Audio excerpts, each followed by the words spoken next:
Prime Minister Stephen Harper began his election campaign Sunday evening in Montreal's Mount Royal riding, which has been a Liberal stronghold since 1940.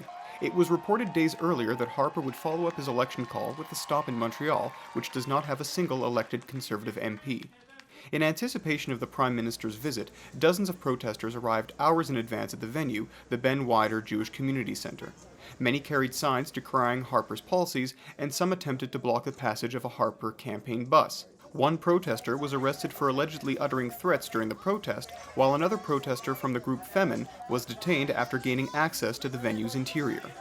At about 6 p.m., Conservative candidates began speaking in front of hundreds of party supporters, trumpeting Harper's political track record and criticizing the NDP and Liberal parties. Conservative MP Denis Lebel took the time to appeal to Quebec's nationalist pride and urged voters to rally behind the party. Le 19 octobre prochain, les citoyens et citoyennes partout au Québec, du lac Saint-Jean au lac Saint-Louis, de la Gaspésie à l'Outaouais, auront l'occasion de manifester cette fierté et cette ambition de réussir en quittant l'opposition stérile. When the Prime Minister entered the hall, the assembled crowd greeted him loudly and enthusiastically. Harper played to his Montreal base by talking about investments in the city's infrastructure.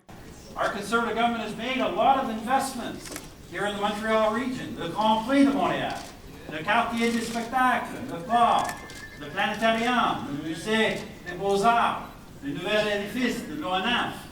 The Prime Minister also touted his national security agenda and Canada's role on the international stage. Keeping us safe here at home.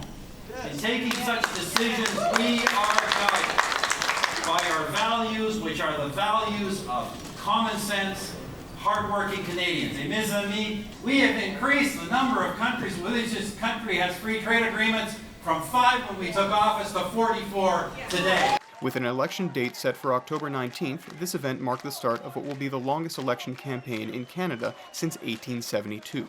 On a side note, it is important to point out that the Link newspaper almost didn't make it into this campaign event. Although arrangements were made with Conservative Party staffers in advance, volunteers on site initially refused to give me credentials. This was apparently part of a Conservative Party directive to not invite student press to these events. After appealing this decision and waiting roughly an hour, I was eventually let in, but told very clearly by a communications staffer that this was, quote, an exception. For the Link newspaper, I'm Matt Damour.